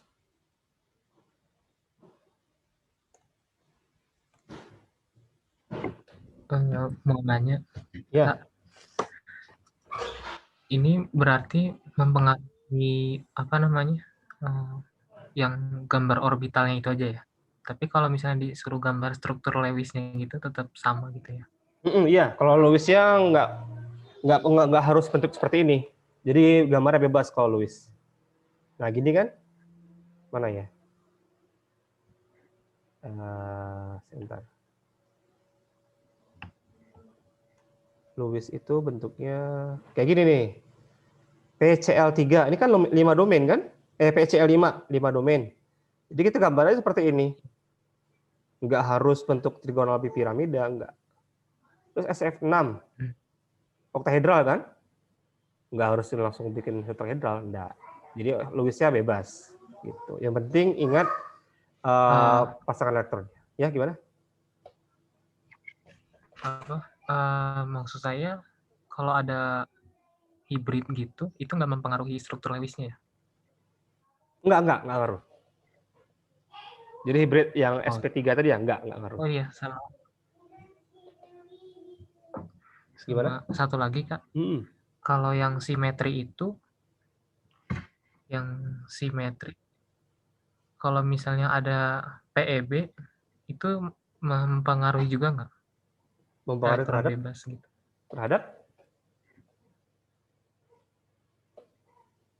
mempengaruhi apanya? Apa?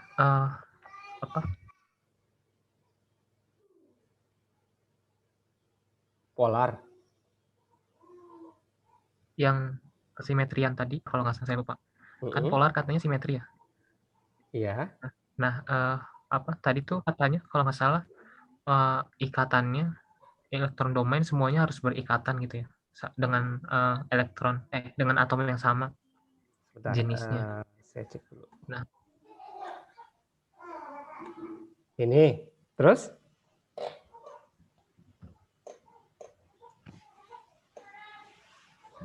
nah ya. Oh iya, saya bahasanya nggak lengkap, Kak. Iya, maaf, Kak. Ya, jadi kalau dia berarti misalnya PEB. Kalau semua ikatannya sama, iya. atom yang berikatan sama nih, penuh nih, nggak ada PEB, dia nonpolar. Tapi kalaupun ada PEB, asalkan simetris, nonpolar. Selain itu polar. Tuh. Ya, kasih, Kak. Oke. Ada lagi pertanyaan, silakan. Nggak ada? Kak, boleh itu Kak? Silakan. Kasih contoh soal gitu. Aku nanya soal. Boleh, boleh. Kirimnya lewat WA aja ya? WA boleh. Atau lewat chat ini aja. Bisa nggak? Lewat chat ini. Oh. Dulu.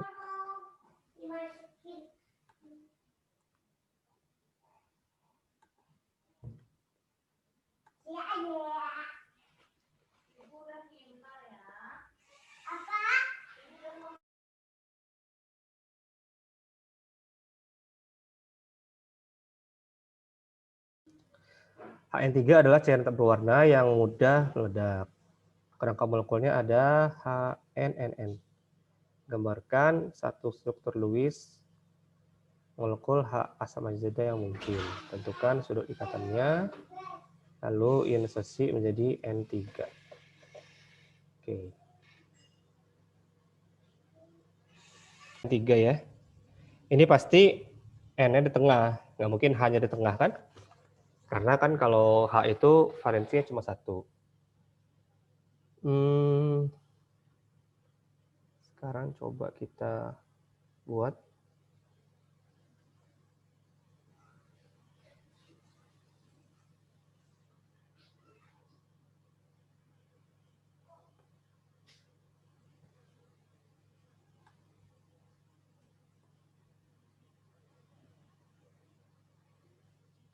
HN3. N-nya pasti di tengah. Kita buat di sini. H, N, N, N. N itu ada 5 elektron. Jadi kalau di sini H1, N itu 5. 1 di sini 1, 2, 3, 4, 5. 5 kan? Terus ini juga N-nya 5. 1. Bentar. Kalau ini kan jadi 1, 2, 3, 4, 5, 6.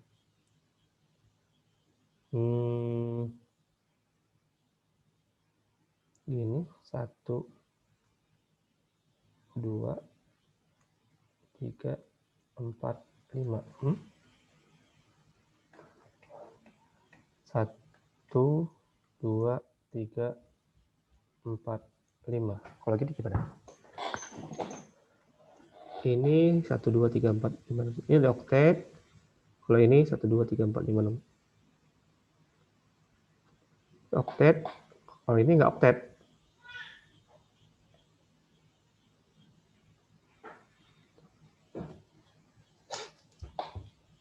Ini bisa nggak ya? Tapi Tapi ini pasti ada muatan positif negatif ya sih kalau kayak gini.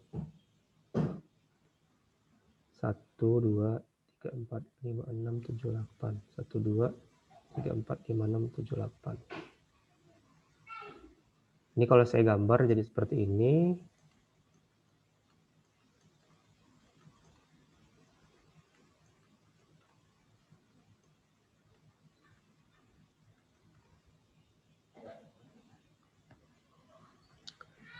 Ini saya cek apakah ini benar rumusnya.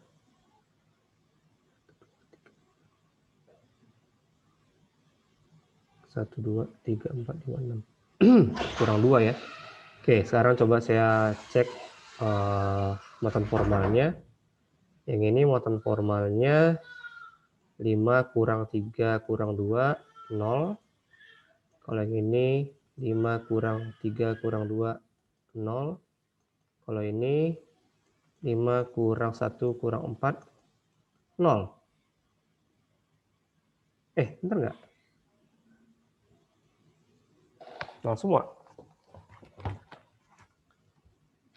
Tapi dia nggak oktet.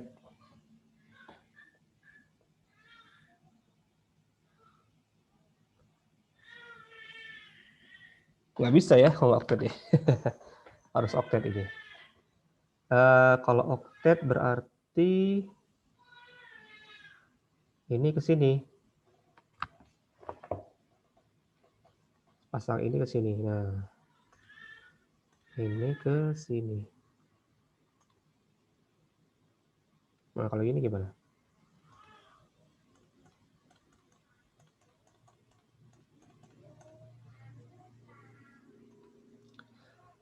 Ini jadinya 5 kurang 4 kurang 0, 1. Kalau ini 5 kurang 2 kurang 4, min 1 ya? Berarti ini plus 1, ini min 1.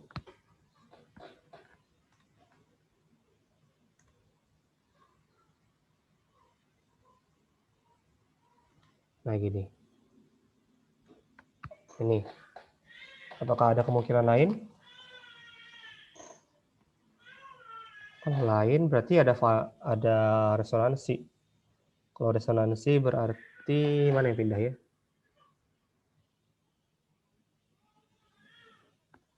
Ini bisa rangkap 3 ya?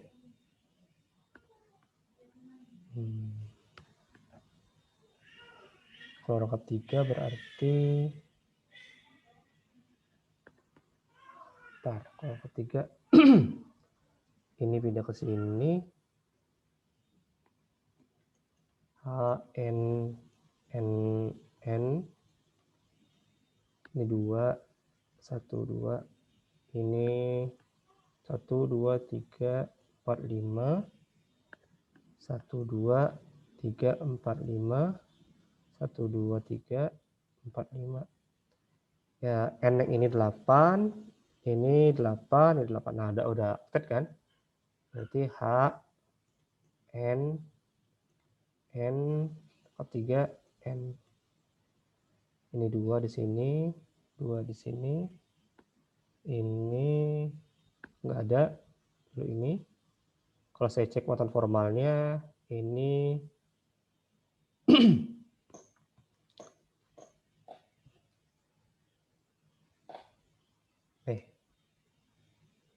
benar nggak nih?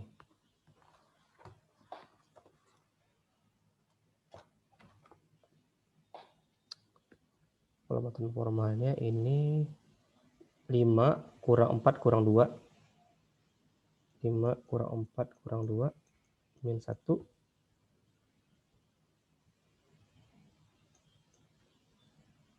Ini plus 1, ya kan? 5 kurang 4. Nah, ini bisa juga sih. Sama distribusinya ya. Plus 1 sama min 1. Kemungkinan ada 2 buah rangkap 2 atau 1 buah rangkap 3 gitu. Jadi jawabannya yang A adalah ini sama ini. Ada 2 kemungkinan. Kemudian yang B tadi apa? Yang B, tentukan sudut ikatan HNN pada molekul asam azida yang Anda gambarkan pada poin A. Sudut ikatan HNN.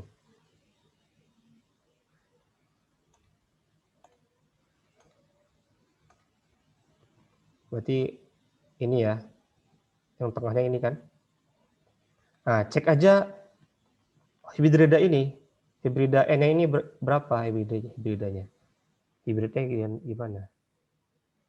Kalau saya buat yang ini ya, H, N, rekap 2. Ini rekap 2 di sini. Terus N, rekap 2. N, kita highlight yang ini.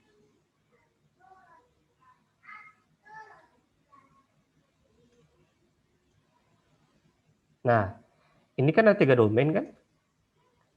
Kan ini ada 3 domain. Jadi walaupun dia rangkap 2, itu dihitung 1 domain. Kalau 3 domain pasti 120 derajat. Nah, perhatikan ada 1 PEB di sini. Ini ada PEB. Kalau ada PEB, berarti sudutnya pasti lebih kecil daripada 120 PEB. Nah, kalau ada 1 PEB, sudutnya menjadi lebih kecil daripada 120 derajat. Kenapa? Karena dorongan PEB lebih kuat. Ya, buat berapa sudutnya? Buat aja lebih kecil dari 120 derajat lah. Saya nggak tahu sih persisnya berapa. Tentu ada hitungannya. Tuh. Kalau yang ini gimana? Kalau yang ini H, N, N. Nah, kalau yang ini ada 2 ikatan bebas. 2 elektron bebas. Kalau kita highlight yang ini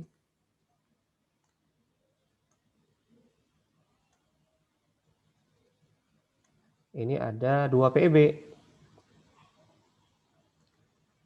Berarti untuk yang struktur yang di bawah ada 4 domain. 4 domain yaitu 109,5 derajat.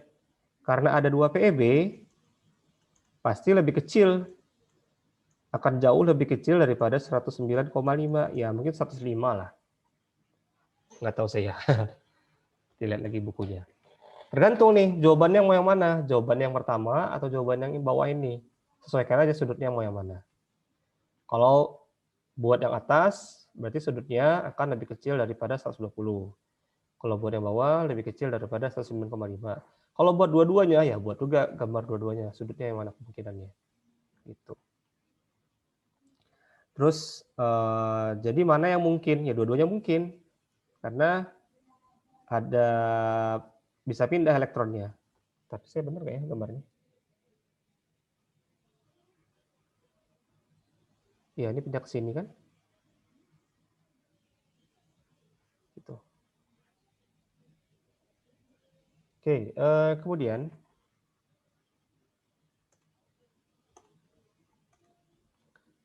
dalam air, ion azida mengalami ionisasi. Jadi ion azida N3-. Tentukan, gambarkan 3 struktur resonansi pada ion azida. N3-.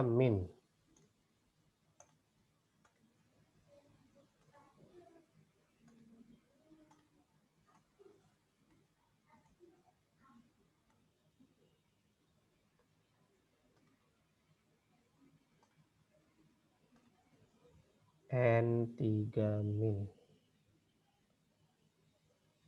Tadi mana yang saya buat? Coba yang ini. Kalau saya ngambil yang ini ya, yang rangkap 2 ini, N, N, N. Terus 2 di sana, 2 di tengah. Sini 2, sini 2. Terus di sini 2.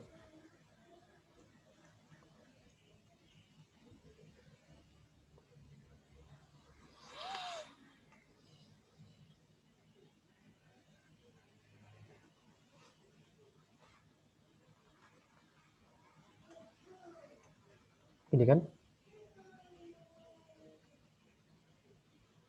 Oke. Nah, jadi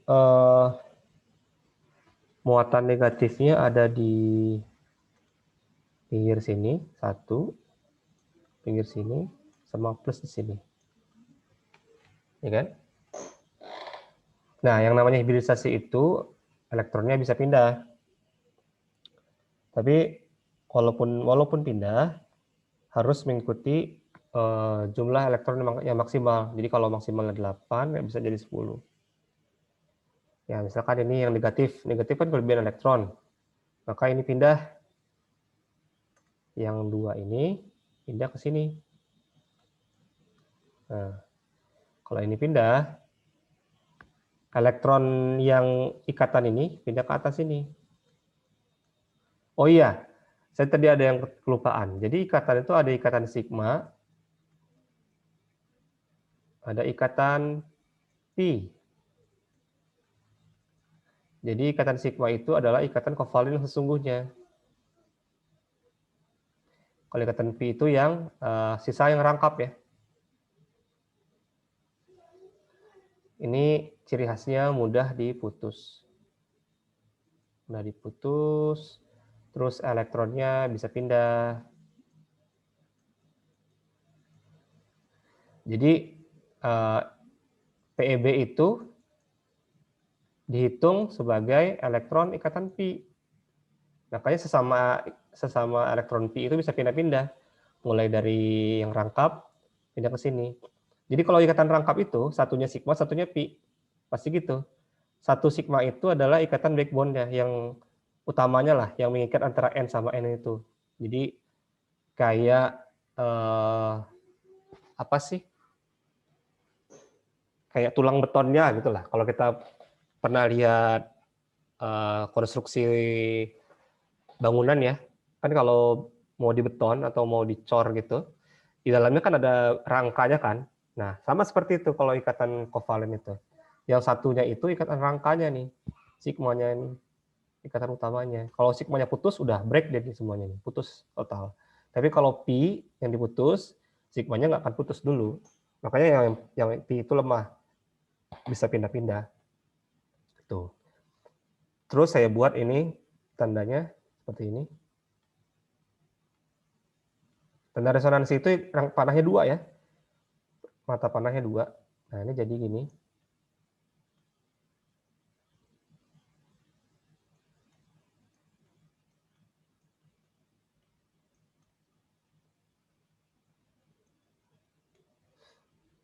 Ini sekarang jadi positif.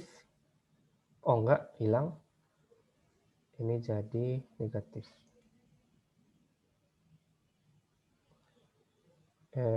Negatifnya jadi 2. 2 min. Ini kan asalnya udah min 1 kan? Tambah elektron lagi. Jadi min 2. Ini muatan minnya jadi, oh ini tetap jadi plus. Karena lepas 1, tangkap 1.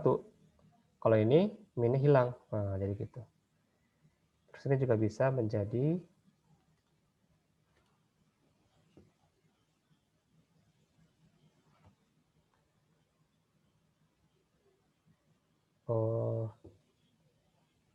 ini tengah-tengah ya. Nah, kalau sebaliknya gimana? Kalau sebaliknya berarti kan ini ke sana kan? Ke arah sana kan putarnya. Jadi gini. Nah, kebalikannya. Kalau ini kan semua elektron ke kanan. Kalau yang sebaliknya elektron ke kiri. Jadinya bentar nih kurang. Ini 2 elektron di sini. 1, 2, 4, 5, 6. Iya, kalau ini kebalikannya. 1, 2 di sini. Kok sama aja? Sorry.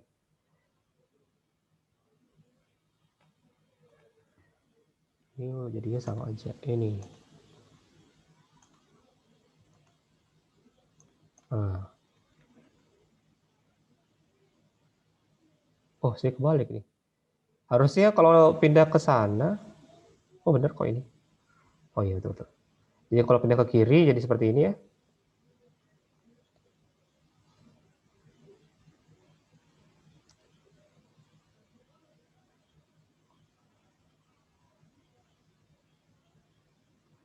Kalau pindah ke kiri jadi ini 1, 2, 3, 4, 5, 6.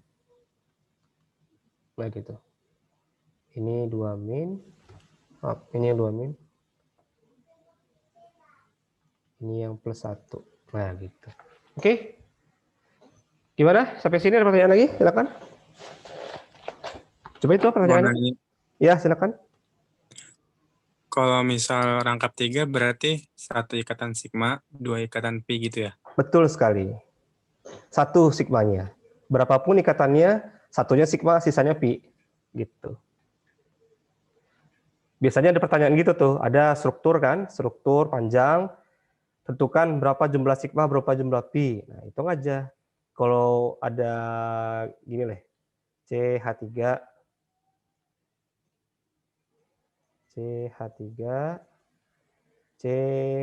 COOH asam asetat. Berapa sigma, berapa pi? Nah, ikatan rangkap ini satunya sigma, satunya pi. Berarti 1 pi-nya. Ini pi 1 buah. Sisanya sigma. 1, 2, 3, 4, 5, 6 gitu. Jadi 6 sigma, 1 pi. Ini biasanya ada pertanyaan ini sih. Oke kan? Kemudian tentukan hibridisasi atom pusat N. Hibridisasinya gimana? Lihat aja domainnya berapa. Atom pusat N kan? Yang tengah berarti N-nya. Apa coba? Ini. Cek domainnya ada berapa nih? 2 kan? 2 domain yang di tengah. Berarti hibridisasinya adalah SP. Udah gitu aja.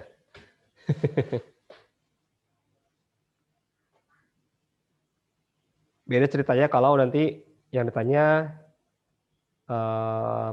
ini. Nah, ini kan 3 domain nih. Yang sebelah sini. Kalau bentuknya seperti ini bukan SP, tapi SP2. Sesuaikan aja ada berapa domain. Ingat kalau domain itu 1 PEB itu domain. Satu ikatan. Baik maupun dia tunggal